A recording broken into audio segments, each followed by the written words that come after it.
We're kicking off with Raw as Jey Uso won the Intercontinental Championship from Bron Breakker, solidifying Jey's role as a singles star and reminding fans that title changes can occur on TV.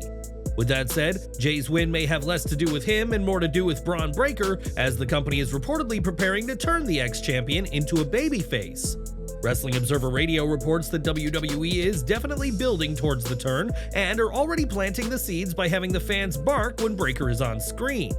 This level of audience participation that goes beyond cheering or booing is getting fans excited whenever Braun appears, clearly setting up for fans to love him when he turns face. As for how Braun will turn face, that remains to be seen, but one idea is for a heel to taunt Breakker about his title loss, resulting in a feud for a face-turned Breakker. As powerful and talented as Braun is, his weakness has been his arrogance, and if a heel can get under his skin about this defeat, it could cause Breakker to reevaluate his approach. But what do you think? Should Braun turn babyface and reevaluate his standing as a wrestler? Which heel would you like to see Braun feud with? Sound off down in the comments.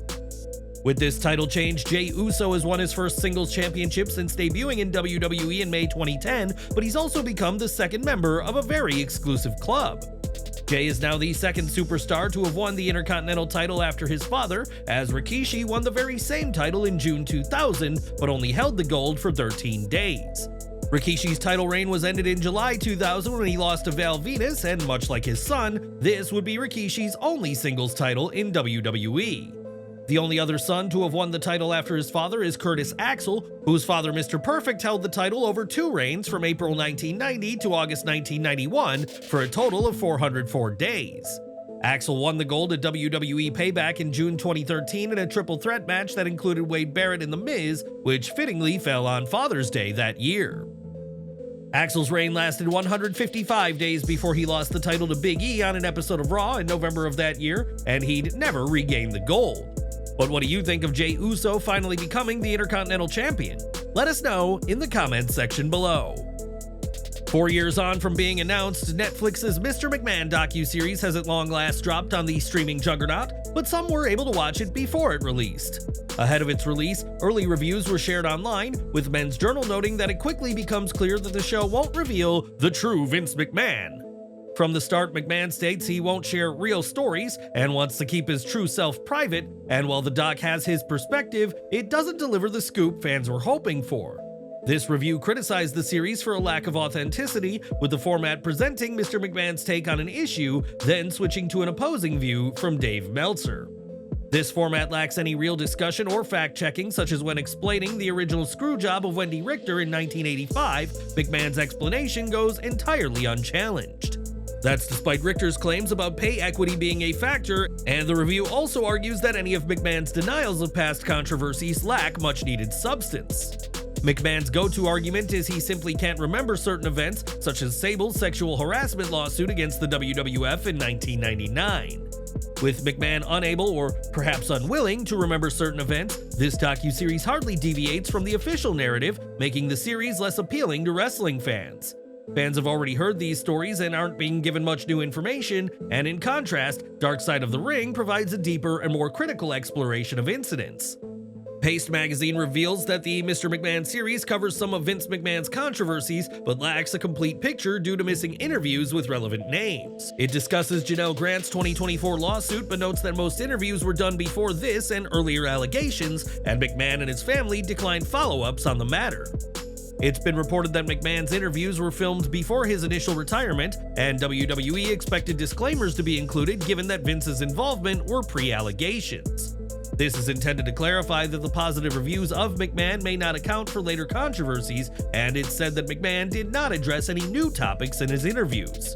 The series mentions WWE's history of mistreating women, but features only a few female wrestlers, and Mrs. Sable when briefly addressing her sexual harassment lawsuit. It acknowledges controversies about the booking of women as eye candy, but doesn't fully examine misconduct allegations, either from the past or from today. While the documentary questions some of McMahon's claims, it mainly retells WWE's history without offering new insights for longtime fans who will know much of this already. Ultimately, it provides a general overview of Mr. McMahon's career but falls short in addressing his complete legacy, though this was reportedly still too far for the 79-year-old billionaire. On Wrestling Observer Radio, Brian Alvarez revealed that McMahon attempted to buy the rights to the doc to stop it being released, a practice known as catch and kill in the media. McMahon attempted his catch and kill after realizing the doc would not align with his expectations, and he attempted to purchase before WWE signed a deal with Netflix this year. Netflix refused McMahon's efforts, and perhaps realizing he had too much baggage, Vince asked Endeavor CEO Ari Emanuel to buy the doc for him, but Netflix again said no. It's interesting that McMahon wanted to block the doc ever seeing the light of day, as according to these reviews, it does little to change his standing in wrestling one way or another. It goes to show how desperate McMahon was to preserve what's left of his legacy, as he wanted to stop the release of the project that doesn't go deep enough to satiate fans. The practice of catch and kill isn't exclusive to McMahon, as several celebrities and allies have used it to prevent unfavorable media coverage over the years. But what's your view on the early reviews for Netflix's Mr. McMahon?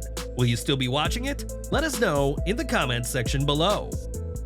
At AEW World's End last December, Miro defeated Andrade El Idolo after CJ Perry betrayed her client and turned on the former NXT champion.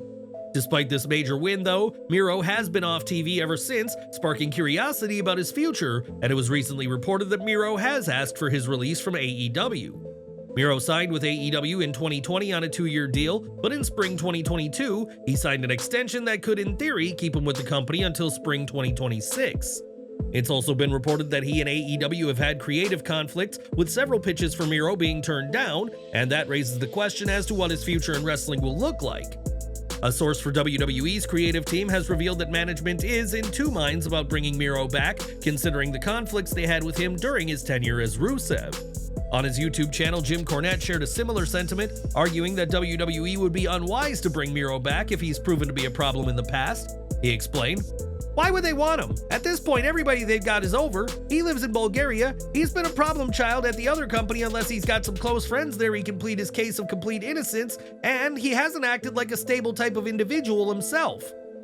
Despite his early work as a foreign heel coming straight out of the 1980s, Vince McMahon was said to have never been a fan of Rusev and didn't get why fans rallied behind him in WWE. With McMahon gone, though, it is possible that Miro could get the creative push he wants in WWE under Triple H, despite having conflicts in the company before his 2020 release. As we've seen with CM Punk, time heals all wounds, and Triple H and Miro will have grown in the 4 years since the Bulgarian Brute left WWE. Regardless, only time will tell what will become of Miro in the end, as his time in AEW might be coming to a close. What's your view on what Jim Cornette had to say? Do you feel Miro has any chance of returning to WWE? Let us know in the comments section below.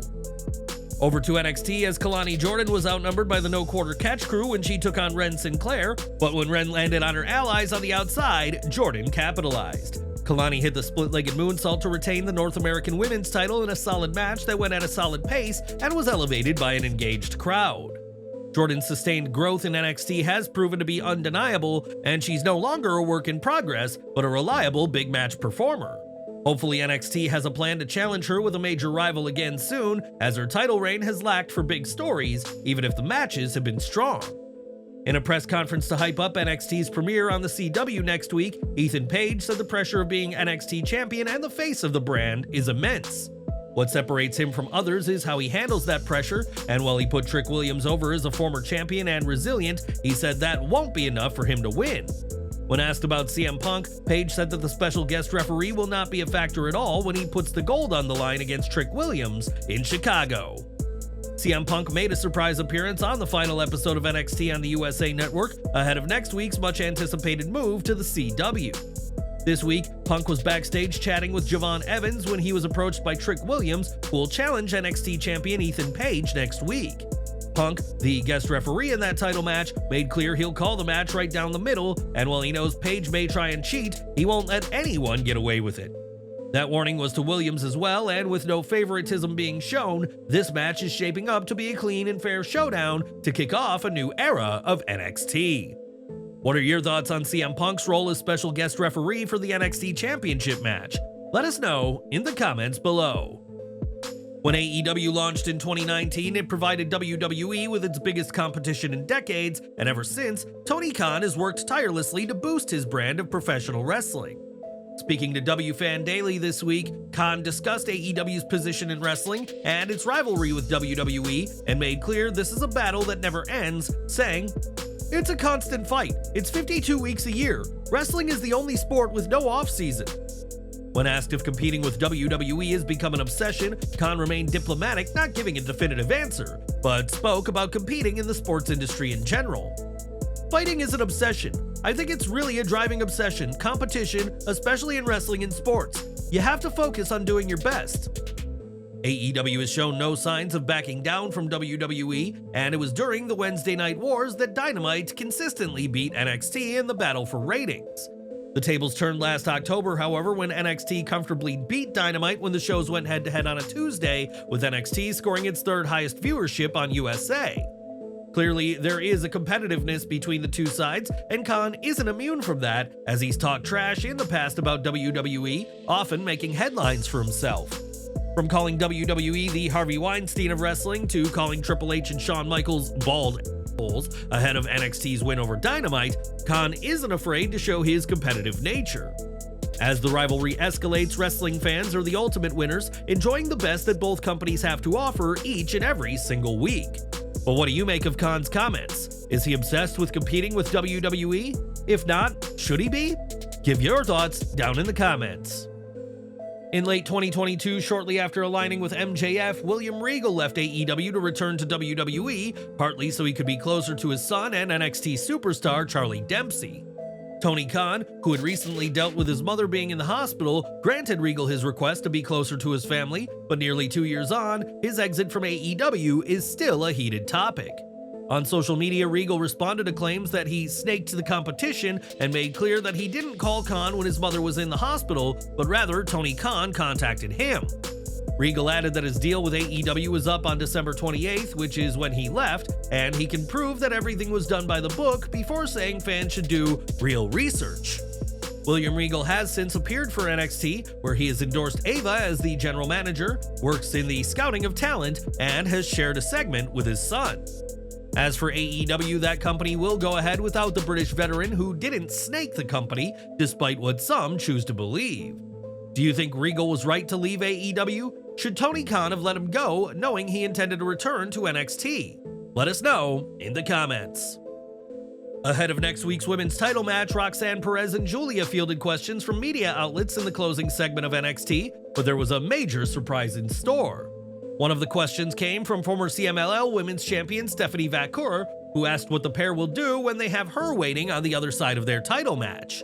Perez raised her NXT Women's title in the air as Giulia intently eyed it up, and it's clear whoever holds the title this time next week will soon be sharing the ring with Vaquer. NXT tried to do something different with this press conference format, but it mostly did not work, and this segment was a particularly egregious example. While Giulia's English is solid for a secondary speaker, this was a tough spot for her in the final build for her match with Perez, and she had Funaki at the table to translate. Giulia's first answer was confident but long, confusing fans as they waited for the translation, and Perez came across as more confident, despite the build of this feud being the opposite way around. Poor pacing of the segment led to Vaquer's surprise promo falling flat, and Perez and Giulia were left to stand dumbfounded as the CMLL alum interrupted from the Titantron. Unfortunately, this was the biggest misstep of this story build, and will push Perez and Giulia even more to rely on their actions in the ring next week to sell their rivalry. Vaquer's appearance would have been better served as a CW surprise next week, coming out to confront the winner as a mirror to Giulia's arrival at No Mercy. But what did you make of the segment, and who do you think will win next week? Let us know down below. NXT celebrated the USA Network era with a video package remembering the biggest moments of the brand, not shying away from those no longer with WWE. In different rooms, Zachary, Wentz, and Wes Lee took part in an interview ahead of next week's street fight, and Wentz was disgusted by Lee going to Ohio to attack Trey Miguel. That attack was in the parking area of Miguel's home, and Lee promised that their match next week will be a brutal encounter, and even name-dropped Wentz's fiance, Gigi Dolan. An aggravated Wentz warned Lee to keep Gigi out of it, and when Lee refused to do so, Wentz stormed out of his room and found Lee, and the two began brawling. The tensions between the two are higher than ever 1 week before the street fight, as these former friends will hold nothing back in Chicago. This week, Ethan Page appeared on the Inside podcast, and the topic of his AEW departure came up, which he feels was a necessary change in May of this year. He said, "It was time. Yeah, it was time. And I wasn't getting what I magically got here in NXT, which was the opportunity to show what I can bring to the table." Page has certainly had that opportunity, as after debuting in NXT the same month of his AEW exit, it had taken just 40 days before he captured the WWE NXT Championship. As part of his reign, the all-ego star has feuded with TNA's Joe Hendry, who used his musical talents during their program to mock Page with a song. Hendry has used songs in the past to poke fun at names like Drew McIntyre, Scotty 2 Hotty, and Matt Cardona, and these have always proven to be popular with fans. In the interview, Page said he was fine with giving Hendry creative freedom, but said that his family, especially his children, were off limits to the viral Scottish wrestler. But what do you think of Page leaving AEW, his NXT title reign, and his restriction on Joe Hendry's song? Share your thoughts down below. On this week's Raw, a new vignette appeared teasing something is coming, with runes inside a flaming circle leaving fans speculating on what it could be.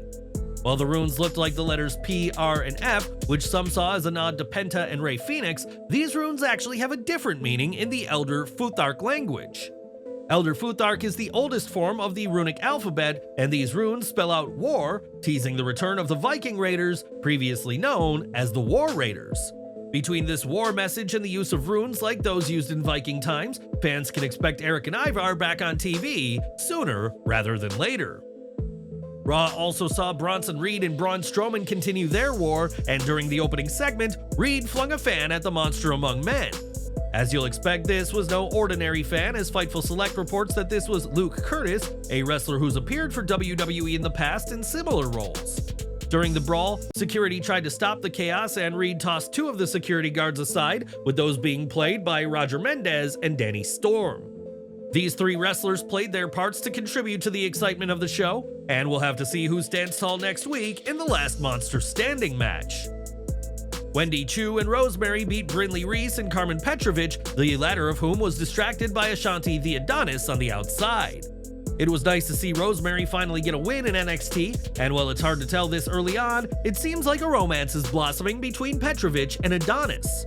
If so, it'll keep both relevant on TV, at least for a little while, but hopefully there are plans for bigger things for both superstars who have considerable potential upside. Fatal Influence got their turn at the press conference, and they claim to be the top of the women's division, and they'll prove it by winning championships. A-Town Down Under hosted the Grayson Waller Effect with Fraxium, but this wasn't all that interesting for the amount of time the segment received.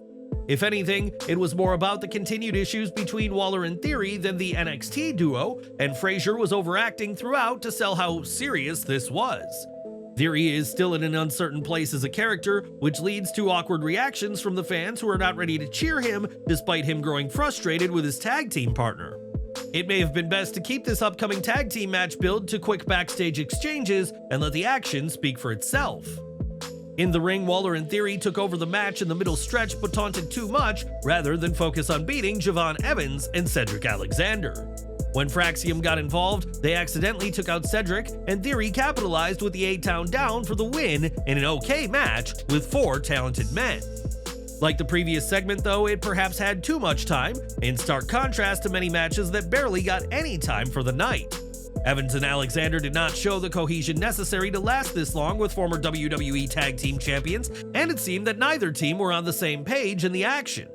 Throw in a heavily contrived finish and you've got a flat main event on a night that needed more credible action ahead of the biggest change to NXT as a brand in years. It's unclear what the motivation was behind the whole match, as future challengers looked outmatched by a lesser tag team before a fluke win. At the press conference, Trick Williams said that regaining the NXT title means everything to him, as he wants to be part of the elite group of two-time champions. Looking ahead, Trick said NXT is reaching new heights and he wants to be leading the change and will do all he can to ensure it happens next week. Hank Walker and Tank Ledger bested Luke Gallows and Carl Anderson, and while WWE is trying hard to show Hank and Tank have reached the next level, this win hardly felt notable. Defeating the OC hardly matters when there was no follow-up after their last victory, and Gallows and Anderson have become a veteran team that simply can't buy a win. The action was fine, but Hank and Tank were not hitting as clean as they should have, showing that the two still have much to learn before becoming serious title contenders. Ridge Holland continued his one-man war with Chase U by defeating Riley Osborne, and like many encounters, this match could have been better had it gotten more time. Obafemi was asked about Tony D'Angelo's training vignette and said the Don can fool his family but not him, declaring that in D'Angelo's eyes, he sees a broken man. Oro Mensah defeated Lexis King in a solid match, albeit a short one at 4 minutes, and in an interesting move, King tried to be more of a babyface in this match than we've seen before. While King has hardly shown he can be a crowd favorite, his heel run has been such a mess that it's left the AEW alum stuck in neutral for much of 2024.